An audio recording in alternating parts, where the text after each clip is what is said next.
भगवान राम की नगरी अयोध्या में 22 जनवरी को श्री राम मंदिर में रामलला की प्राण प्रतिष्ठा हो गई। अयोध्या में बना राम मंदिर भारत समेत दुनिया भर में फैले हिंदुओं के लिए आस्था का बड़ा केंद्र बनकर उभरेगा। आज जो भव्य राम मंदिर आकार ले रहा है, उसके पीछे दशकों तक चली लंबी कानूनी लड़ाई है। अयोध्या में राम मंदिर निर्माण का सफर काफी चुनौतियों भरा रहा है। बाबरी विवाद, अदालतों में चली लंबी लड़ाई और फिर शीर्ष अदालत के फैसले के बाद मंदिर का निर्माण शुरू होना। अब देशवासियों का 22 जनवरी का इंतजार लगभग खत्म हो गया है। आइए अब आपको इतिहास में लेकर चलते हैं। किस्सा 1526 से शुरू होता है। ये वो साल था जब मुगल शासक बाबर भारत आया। 2 साल बाद बाबर के सूबेदार मीर बाकी ने अयोध्या में एक मस्जिद बनवाई। यह मस्जिद उसी जगह बनी जहां भगवान राम का जन्म हुआ था। बाबर के सम्मान में मीर बाकी ने इस मस्जिद का नाम बाबरी मस्जिद दिया। ये वो दौर था जब मुगल शासन पूरे देश में फैल रहा था। मुगलों और नवाबों के शासन के दौरान 1528 से 1853 तक इस मामले में हिंदू बहुत मुखर नहीं हो पाए। 19वीं सदी में मुगलों और नवाबों का शासन कमजोर पड़ने लगा। अंग्रेज हुकूमत प्रभावी हो चुकी थी। इस दौर में ही हिंदुओं ने यह मामला उठाया और कहा कि भगवान राम के जन्मस्थान मंदिर को तोड़कर मस्जिद बना ली गई। इसके बाद से रामलला के जन्मस्थल को वापस पाने की लड़ाई शुरू हुई। मीर बाकी के मस्जिद बनाने के 330 साल बाद 1858 में लड़ाई कानूनी हो गई, जब पहली बार परिसर में हवन पूजन करने पर एक FIR हुई। अयोध्या रिविजिटेड किताब के मुताबिक 1 दिसंबर 1858 को अवध के थानेदार शीतल दुबे ने अपनी रिपोर्ट में बताया कि परिसर में चबूतरा बना है। ये पहला कानूनी दस्तावेज है जिसमें परिसर के अंदर राम के प्रतीक होने के प्रमाण हैं। इसके बाद तारों की एक बाड़ खड़ी कर विवादित भूमि के आंतरिक और बाहरी परिसर में मुस्लिमों और हिंदुओं को अलग अलग पूजा और नमाज की इजाजत दी गई।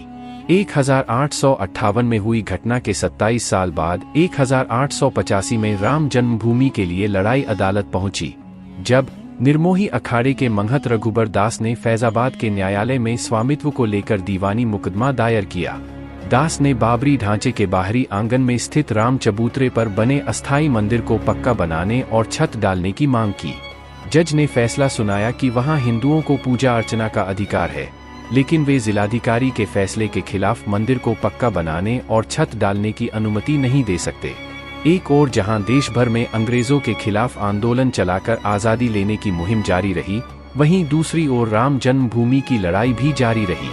देश के आज़ाद होने के 2 साल बाद 22 दिसंबर 1949 को ढांचे के भीतर गुंबद के नीचे मूर्तियों का प्रकटीकरण हुआ। आज़ादी के बाद पहला मुकदमा हिंदू महासभा के सदस्य गोपाल सिंह विशारद ने 16 जनवरी 1950 को सिविल जज फैजाबाद की अदालत में दायर किया। विशारद ने ढांचे के मुख्य गुंबद के नीचे स्थित भगवान की प्रतिमाओं की पूजा अर्चना की मांग की। करीब 11 महीने बाद 5 दिसंबर 1950 को ऐसी ही मांग करते हुए महंत रामचंद्र परमहंस ने सिविल जज के यहाँ मुकदमा दाखिल किया।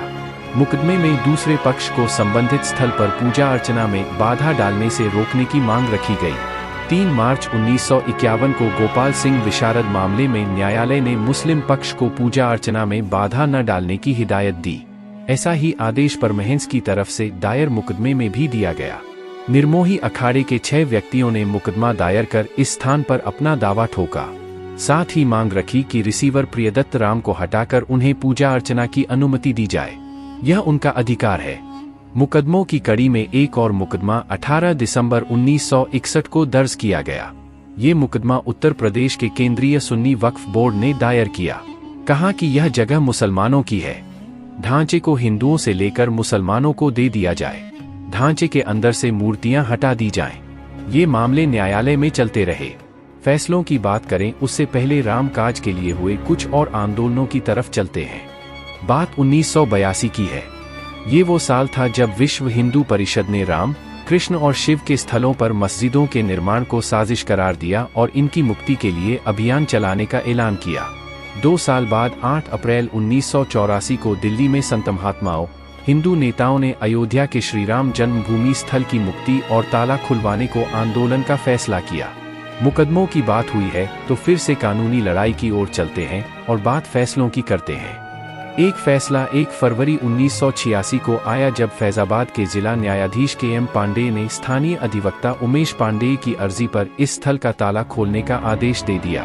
फैसले के खिलाफ इलाहाबाद उच्च न्यायालय की लखनऊ खंडपीठ में दायर अपील खारिज हो गई। जनवरी 1989 में प्रयाग में कुंभ मेले के दौरान मंदिर निर्माण के लिए गांव-गांव शिला पूजन कराने का फैसला हुआ।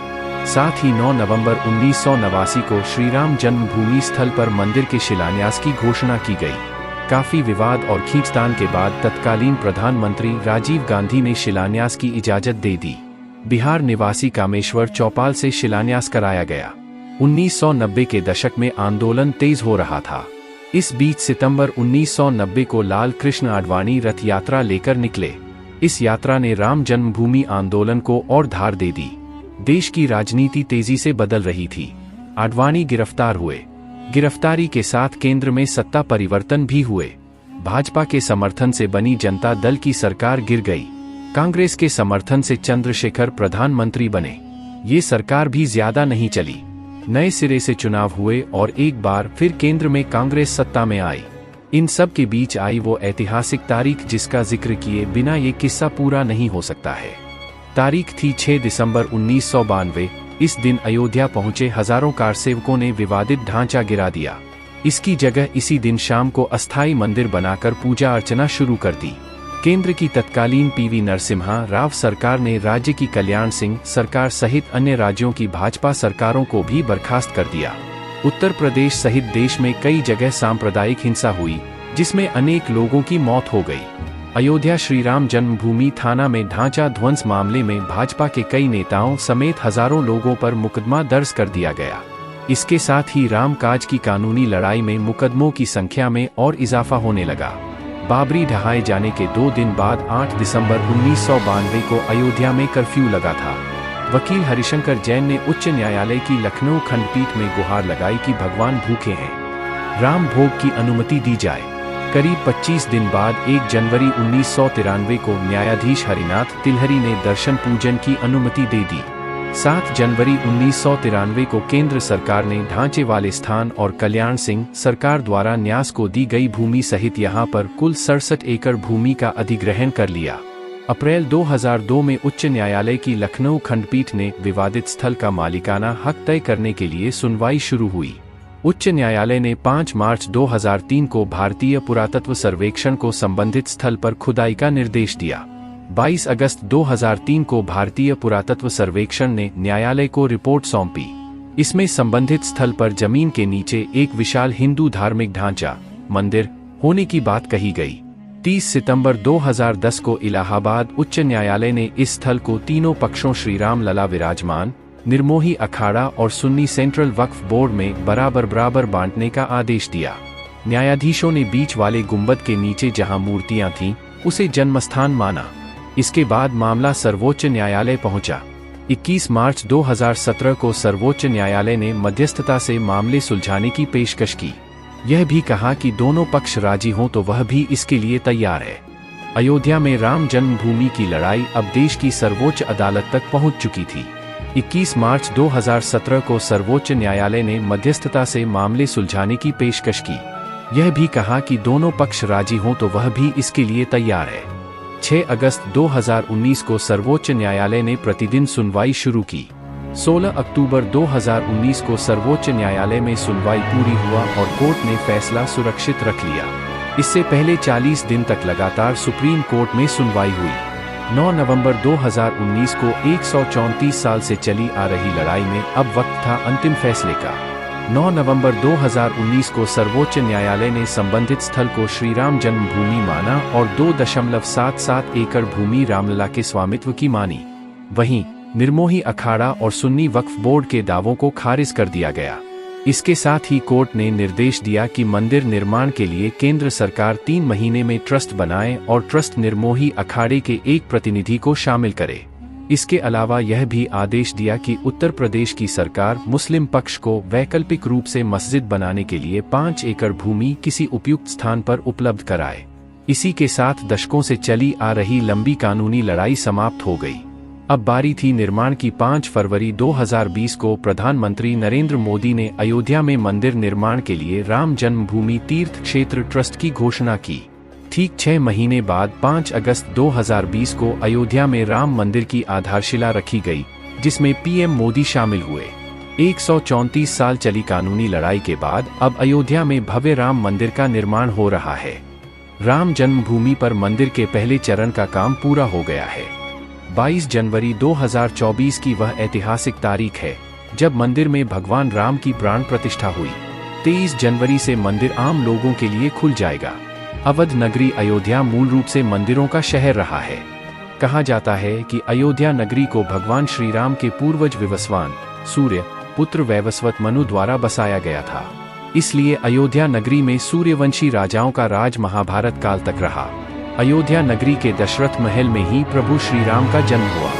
धन्य धान्य और रत्न आभूषणों से भरी इस नगरी की अतुलनीय छटा और खूबसूरत इमारतों का वर्णन वाल्मीकि रामायण में भी मिलता है। इसलिए तो महर्षि वाल्मीकि ने रामायण में अयोध्या नगरी की शोभा की तुलना करते हुए इसे दूसरा इंद्रलोक कहा। लेकिन भगवान श्री राम के जल समाधि लेने के बाद अयोध्या कुछ समय के लिए उजाड़ हो गई थी।